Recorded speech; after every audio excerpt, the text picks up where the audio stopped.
शंख मध्ये शतदल कमले रत्नसिंहासनस्थं सर्वालंकारयुक्तं नवघनरुचिरं संयुतं चाग्रजेन भद्राय वामपार्श्वे रथचरणयुतं ब्रह्मरुद्रेन्द्रवन्द्यं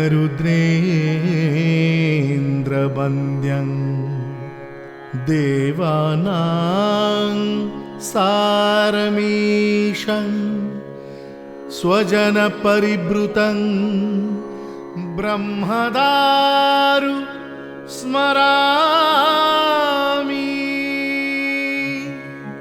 नमस्कार। ओडियार प्राणर पुरुष भगवान श्री जगन्नाथ जगन्नाथ निकटरे केते मतवाद केते चिंताधारा एकाकार होइछि। महाप्रभु श्री जगन्नाथ को नहीं समग्र विश्व को दर्शन करिछि भक्त। यही श्रीक्षेत्र रे ए शरधाबाली रे महाप्रभु श्री जगन्नाथंकर पुरुषोत्तम क्षेत्रर रीतिनीति पर्वपर्वाणी को नहीं आमर स्वतंत्र उपस्थापना श्रीक्षेत्र शांत श्री जगन्नाथ।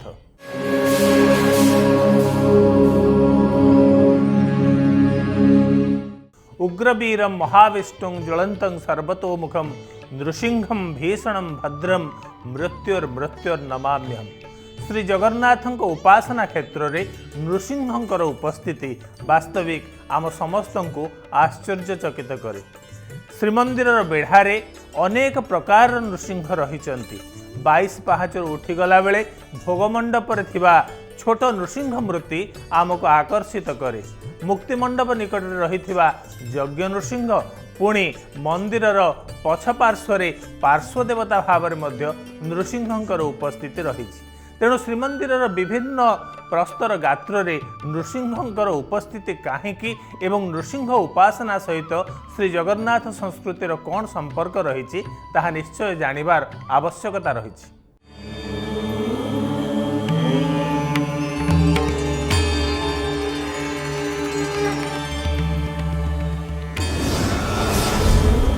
सबु विपत्ति कालरे भक्त नृसिंहंक उपासना और आराधना करिथाए।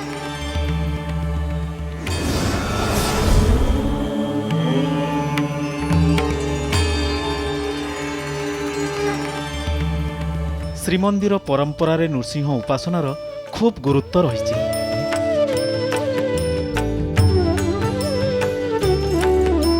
आध्यात्मिक दृष्टिकोणरू नृसिंह को पूजा कले सबु विपर्जय हटि जाए बोली लोक विश्वास रही।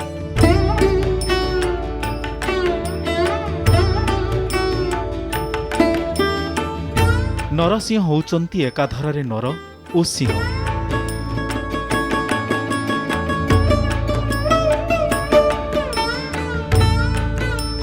गीत गोविंदरे वर्णित 10 अवतार भितरु सत्ययुगर चतुर्थ अवतार हेले नरसिंह।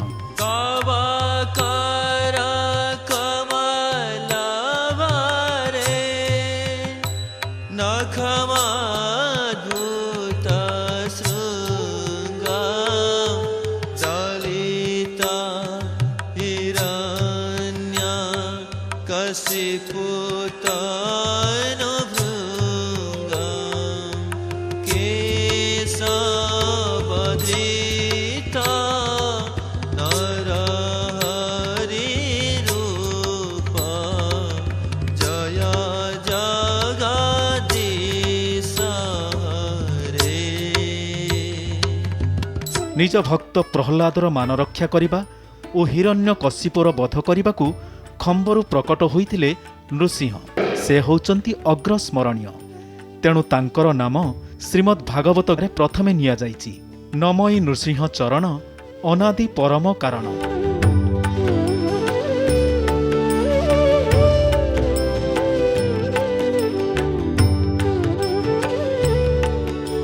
तांकर एई रूपको मुख्यतः हिंदू धर्मर वैष्णव माने पूजा करिथांती।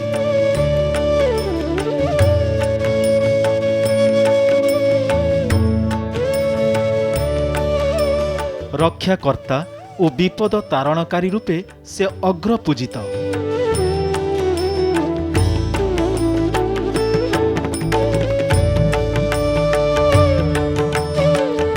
ତେବେ ମହାମାରୀକୁ ପ୍ରତିହତ କରିବାକୁ ଶ୍ରୀମନ୍ଦିରରେ ରହିଛି ଏକ ଅନନ୍ୟ ପରମ୍ପରା, ବାଡ଼ି ନୃସିଂହ ବିଜେ।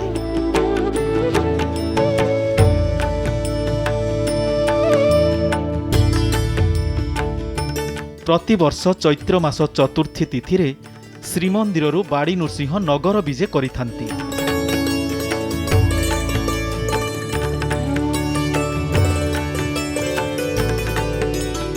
ମହାପ୍ରଭୁ ଶ୍ରୀମନ୍ଦିରର ଦକ୍ଷିଣ ଘରୁ ବାହାରି ଶ୍ରୀକ୍ଷେତ୍ରରେ ଥିବା ଅଙ୍ଗିରା, ଭୃଗୁ, ମାର୍କଣ୍ଡେୟ ଓ ପଣ୍ଡୁ ଆଶ୍ରମକୁ ବିଜେ କରନ୍ତି।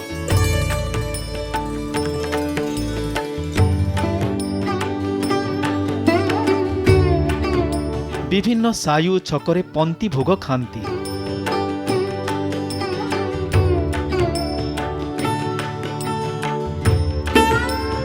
ମହାପ୍ରଭୁଙ୍କଠାରେ ଭକ୍ତ ଜଗତ କଲ୍ୟାଣର ମାନସିକ ରଖିଥାଏ।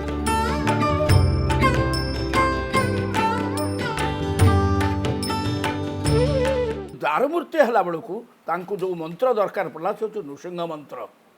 ନୃସିଂହ ସ୍ତମ୍ଭରୁ ବାହାରିଥିଲେ, ସେ ହେଉଛନ୍ତି ବ୍ରହ୍ମମୂର୍ତ୍ତି, ସେ ହେଉଛନ୍ତି ହରି। ତେଣୁ ସେଇ କରୁଣା ଘନ ମୂର୍ତ୍ତି ଯିଏକି ଶୂନ୍ୟରୁ ଆବିର୍ଭାବ ହେଇଛନ୍ତି, ତାଙ୍କରି ମନ୍ତ୍ରରେ ଏ ମୂର୍ତ୍ତି ପୁଟିତ ହେଇଛନ୍ତି।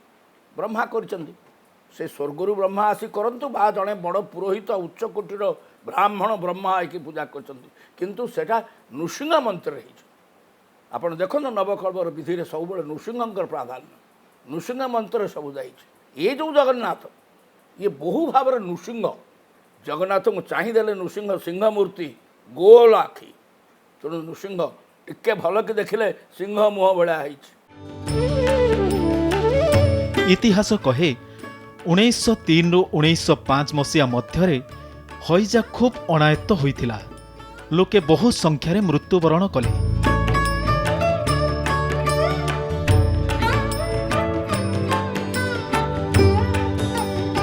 ସେହି ବର୍ଷ ବିଜ୍ଞ ପଣ୍ଡିତମାନଙ୍କ ପରାମର୍ଶ କ୍ରମେ ଶ୍ରୀମନ୍ଦିରରେ ଏହି ବାଡ଼ି ନୃସିଂହ ନୀତି ଆରମ୍ଭ ହୋଇଥିଲା।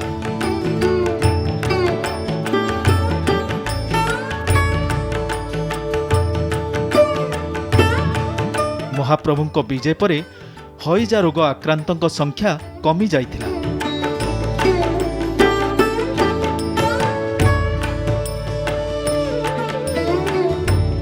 ଗୋପାଳ ସହସ୍ର ନାମରୁ ମହାପ୍ରଭୁଙ୍କ ଅନନ୍ୟ ନାମ ମହାମାରୀ ବିନାଶକ ବୋଲି କୁହାଯାଏ।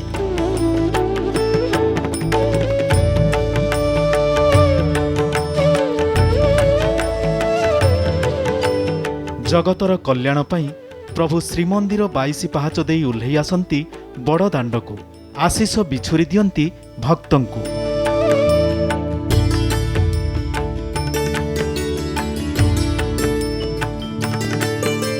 ତାଙ୍କ ଆଗମନରେ ସାରା ସଂସାରରେ ଶାନ୍ତି ବିରାଜିଥାଏ।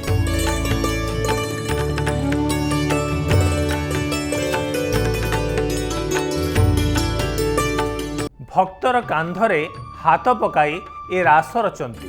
ପୁଣି ଭକ୍ତର କାନ୍ଧ ସହ କାନ୍ଧ ମିଳାଇ ଏ ଠାକୁର ଯାତ୍ରାରେ ବାହାରନ୍ତି।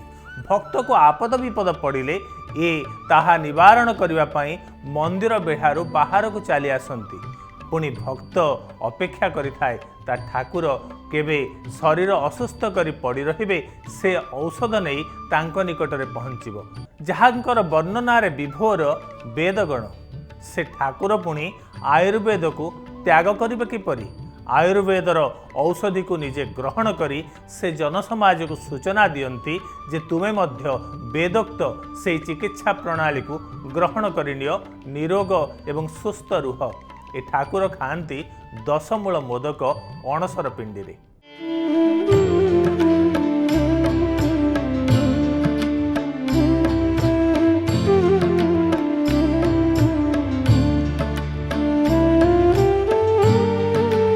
ଠାକୁର ଜ୍ୱରରେ ପଡ଼ିଛନ୍ତି, ତେଣୁ ଅଣସର ସମୟରେ ଶ୍ରୀଜୀଉଙ୍କ ସୁସ୍ଥତା ପାଇଁ ଲାଗି ହୁଏ 10 ମୂଳ ମୋଦକ।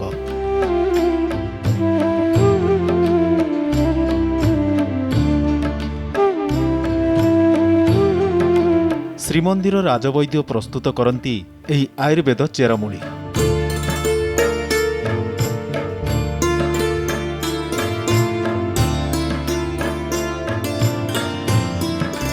ଜ୍ୱରରେ ପୀଡ଼ିତ ଥିବା ଶ୍ରୀଜୀଉ ଏହି ଦଶମୂଳ ସେବନ ପରେ ସୁସ୍ଥ ଅନୁଭବ କରନ୍ତି।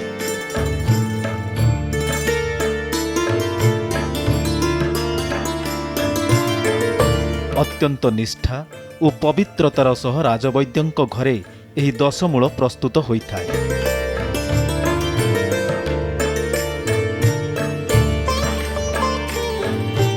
ଏହି ଆୟୁର୍ବେଦ ଚେରମୂଳ ସଂଗ୍ରହ କରି ଦେବସ୍ନାନ ପୂର୍ଣ୍ଣିମାରୁ ହିଁ ଦଶମୂଳ ମୋଦକର ପ୍ରସ୍ତୁତି ଆରମ୍ଭ ହୁଏ।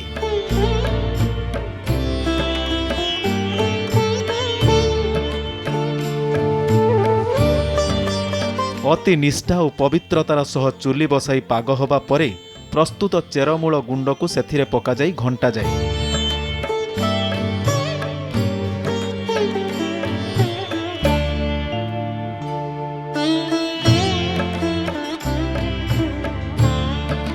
ଏହା ଥଣ୍ଡା ହେବା ପରେ ମୋଦକ ପ୍ରସ୍ତୁତ ହୁଏ।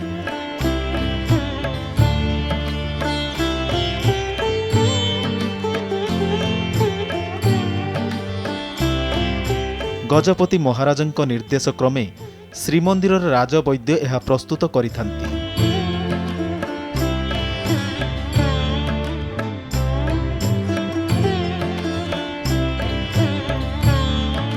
ଏହି ଦଶମୂଳ ହେଲା ବେଲ, ସୁନାରୀ, ପାଟଳି, ଗମ୍ଭାରୀ, ଅଗିବଥୁ, ଶାଳପର୍ଣ୍ଣି, କୃଷ୍ଣପର୍ଣ୍ଣି, ଅଙ୍କରାନ୍ତି, ଲତା ବେଙ୍କୁଳି ଓ ଗୋଖରା।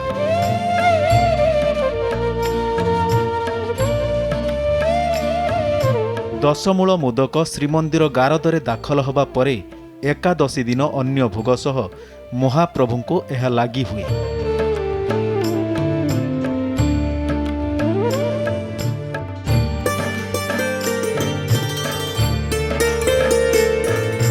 ଦଇତାପତି ଓ ପତି ମହାପାତ୍ର ସେବାୟତମାନେ ଏହି ମୋଦକ ପ୍ରଭୁଙ୍କୁ ଲାଗି କରନ୍ତି।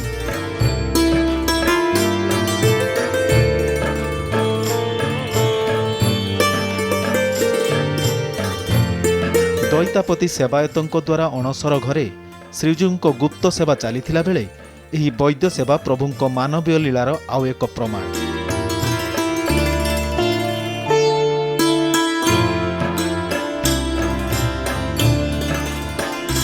ଆୟୁର୍ବେଦ ଅନୁସାରେ ଏହା ଜ୍ୱର, ତ୍ରିଦୋଷ ପୀଡ଼ା ଓ ସପ୍ତଧାତୁ ଦୋଷ ବିନାଶକ।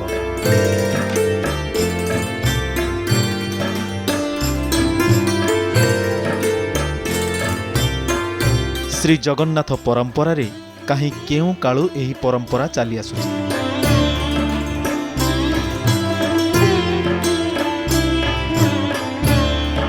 ତ୍ରୟୋଦଶ ଶତାବ୍ଦୀରେ ଦ୍ୱିତୀୟ ଅନଙ୍ଗ ଭୀମଦେବଙ୍କ ସମୟରେ ବୈଦ୍ୟ ଓ ଶାସ୍ତ୍ର ବୈଦ୍ୟ ସେବା ପ୍ରଚଳିତ ହୋଇଥିଲା।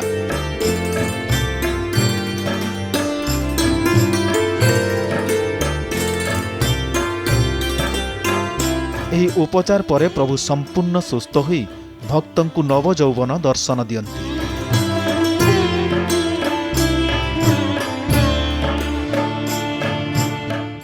ଦଶମୂଳ ମୋଦକ ଖାଇ ଏ ଠାକୁରେ ଆରୋଗ୍ୟ ଲାଭ କରନ୍ତି ଅଣସର ପିଣ୍ଡିରେ।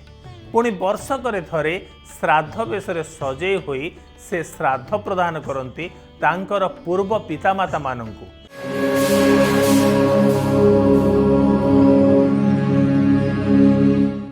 କେତେ ଛଳ ଛଳ ଏ ମାନବୀୟ ଲୀଳା। ଠାକୁରେ ସତେ କ'ଣ ତୁମେ ଦଶମୂଳ ମୋଦକ ଖାଇ ଦେହକୁ ସୁସ୍ଥ କର, ପୁଣି ଶ୍ରାଦ୍ଧ ବେଶରେ ସଜେଇ ହୋଇ ତୁମେ ପିତା ବୋଲି ସ୍ୱୀକାର କରିଥିବା ସେମାନଙ୍କୁ ଶ୍ରାଦ୍ଧ ପ୍ରଦାନ କର। ଆସନ୍ତୁ ଦେଖିବା ସେହି ଶ୍ରାଦ୍ଧ ବେଶ, ମହାପ୍ରଭୁ ଶ୍ରୀ ଜଗନ୍ନାଥଙ୍କର କୃତଜ୍ଞତାର ପରିଧାନ।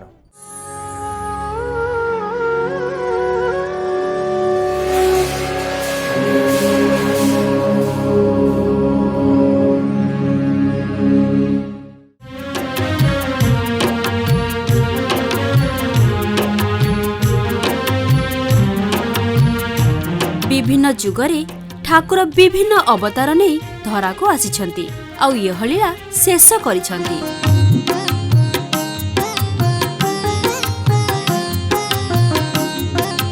पुणी कलिजुगरे ठाकुर श्री जगन्नाथ भावे पुण्य नीलाचल विराजमान करिसंती। तेणु से भी मने पकांती तांकर पूर्वजंकु।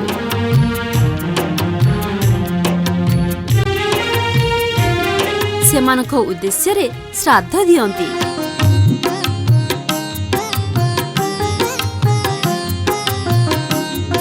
ओडिया घरर परंपरा सह मेल खाउथबा एमिति एक बेशरे देखिबाकू मिले ठाकुरंकु, ताहा हेला श्राद्ध बेश।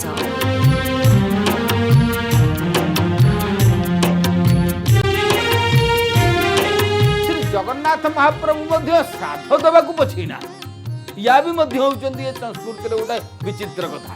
ये संस्कृति रे जेहेतु से प्रत्येक लीला करुछंती से मध्य ताकू प्राधान्यता दैछंती। तेनु मार्गशीर मासर चतुर्दशी, कृष्ण पक्ष चतुर्दशी एवं अमावास्या ता परदिन होउचंदी प्रतिपदा। ये 3 दिन पर्यंत महाप्रभु मध्य श्राद्ध दियंती। से श्राद्ध रे गोटे दिव्य बेश हुअंती। से बेशटी होउचंदी श्राद्ध बेश। आमे जेमिति बेशटी हेले श्राद्ध दउचे साधारण भाव रे, महाप्रभु मध्य सेमिति धोला साड़ी खंडिए लेखे पिंधंती। 12 हाते 16 हाते साड़ी महाप्रभुंकर स्वतंत्र भाव रे होउचंती। से साड़ी प्रस्तुति करा जाय ताय एवं धड़ी मध्य तार स्वतंत्र।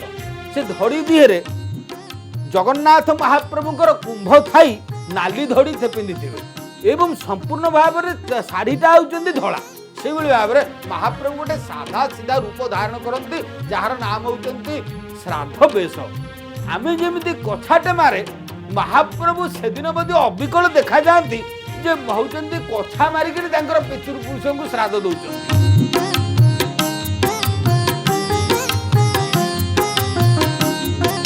एही दिन रे महाप्रभु पितृपुरुष को श्राद्ध देई थांती और जगत कल्याण उद्देश्य रे दीपदान करा जाई थाए।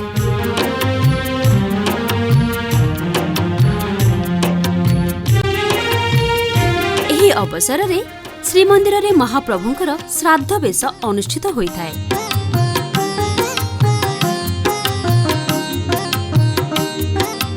चतुर्दशी, अमावास्या एवं प्रतिपदा प्रथम दिन सत्य जुगर जी कि बापा माँ तांकु से श्राद्ध दियंती। अदिति एवं कश्यप ये दुही के श्राद्ध देइतांती। एवं ता परदिन अमावास्या दिन दशरथ कौशल्या ये जे कि तृतीय जुगर महाप्रभुंकर बापा माँ स्वरूप श्रीराम आविर्भाव होइतिले तांकु श्राद्ध देइतांती। एवं प्रतिपदा दिन शुक्ल पक्ष प्रतिपदा मार्गशीर मासरे ये होउचंदी अंतिम दिवस श्राद्ध। ये दीपदान श्राद्ध को कहा जाए।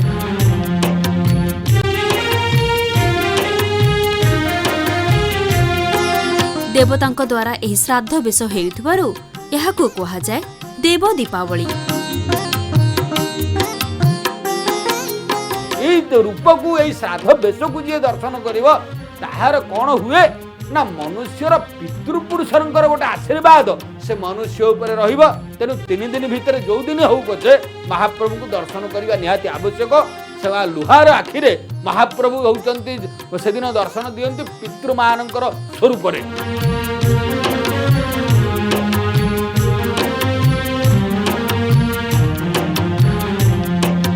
एही बेशरे ठाकुर शुभ्र वस्त्र परिधान करी भारतीय परंपरार महनता को निज चलनी रे आपणैछंती।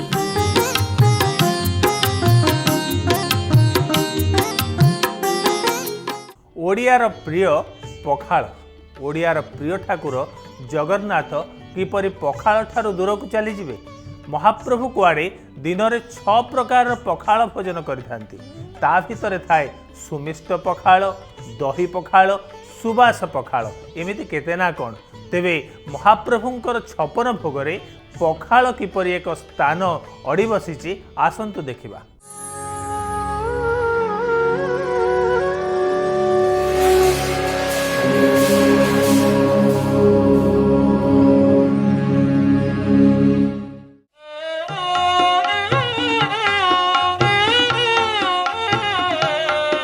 पखाळ ओडियांकर खूब प्रिय।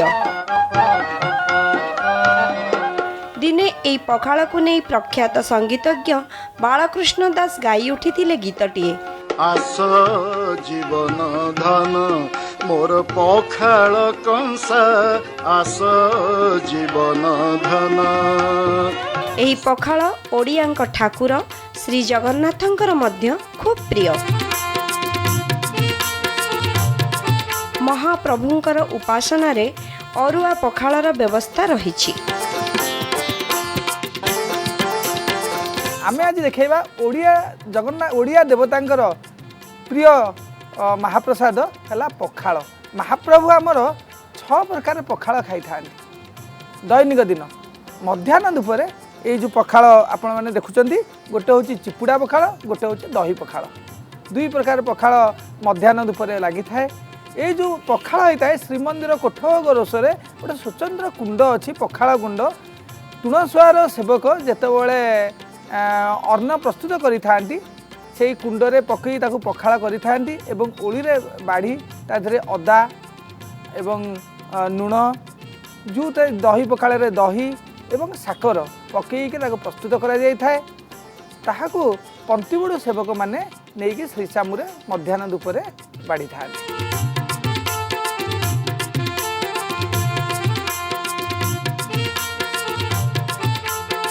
प्रकार भेदरे एगुड़िक विभिन्न प्रकारर अदा पका जाई चुपुड़ा पखाल, टभारे टभा पखाल, जीरा अदा और मसला द्वारा प्रस्तुत सुबासित पखाल एवं दहीरे होइथाए दही पखाल।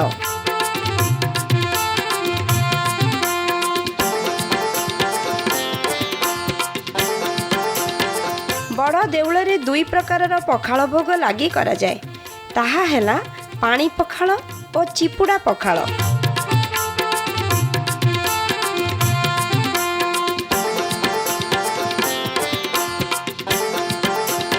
महाप्रभुंकर संध्या धूपरे थाली सुआर ठारू चुपुड़ा पखाल 14 ओली और पानी पखाल 23 ओली, तुण सुआर ठारू 5 ओली चुपुड़ा पखाल और 2टी सान ओली पखाल भोग लगी थाए।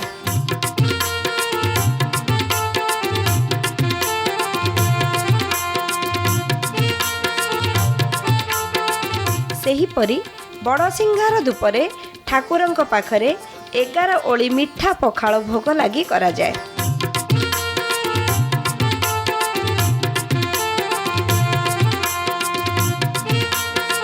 साधारणतः श्रीमंदिर में 56 भोग भितर पखाल अंतर्भुक्त जहाँकि सुबासित अरुआ चाउल प्रस्तुत हुए एवं रोषे हो सारा पर ताधे पानी ढाली दि जाए जहाँकि आम आयुर्वेद में भात को ओदन कहू एवं ये ओदन होची ओदन को धोईदेले पानी रे धोइले से है पखाल एवं पखालटा हूँ लघुपाक ओदन होची भात होची गुरुपाकी तेणु लघुपाकी हिसाब से या माने अग्निबल जार कम थी से भली लोक मैंने पखाल प्रযোज्य। ये पखाल को मध्य आमे सुबासित करिपरिबा या दही पखाल टभा पखाल एवं एथिरे अदा गोलमरीच देकरी आम स्वादिष्ट और सुपाच्य कर जगन्नाथ मंदिर में मध्य से भली विभिन्न प्रकार विभिन्न समय विभिन्न प्रकार पखाल तैयारी हुए।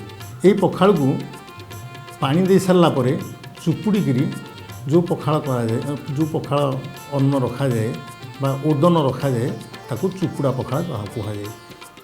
चुपुड़ी की रखार उद्देश्य होची जे ये आउ टिके लघु हो जाए तेणु खाद्यर शरीर अग्निबल को देखी आहार व्यवहार आहार सेवन करने उचित। अतएव ये पखाल विभिन्न रूप से ठाकुर पाखे भोग लगी था।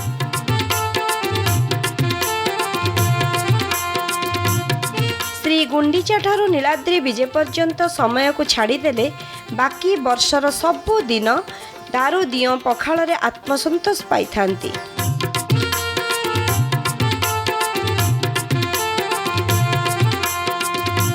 ग्रीष्म दिने श्री जगन्नाथंक पाखरे पखाल भोग करा जाए।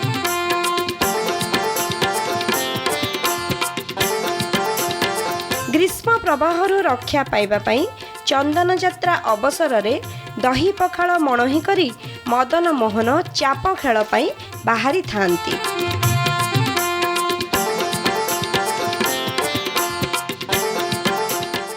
ଯାହାଙ୍କର କଥାକୁ ମା ସରସ୍ୱତୀ ବି ବର୍ଣ୍ଣନା କରିପାରି ନାହାନ୍ତି ସେଇ ମହାପ୍ରଭୁ ଶ୍ରୀ ଜଗନ୍ନାଥଙ୍କର କଥାକୁ ଆମେ ବା କ'ଣ ଆଲୋଚନା କରିପାରିବା। ତେବେ ଆମ ପ୍ରୟାସ ଜାରି ରହିବ। ଆଗାମୀ ଅଧ୍ୟାୟରେ ମହାପ୍ରଭୁଙ୍କ ସମ୍ପର୍କରେ ଆହୁରି ଅନେକ କଥା ଜାଣିବା। ତେବେ ଆଜି ପାଇଁ ବିଦାୟ ଦିଅନ୍ତୁ। ଜୟ ଜଗନ୍ନାଥ।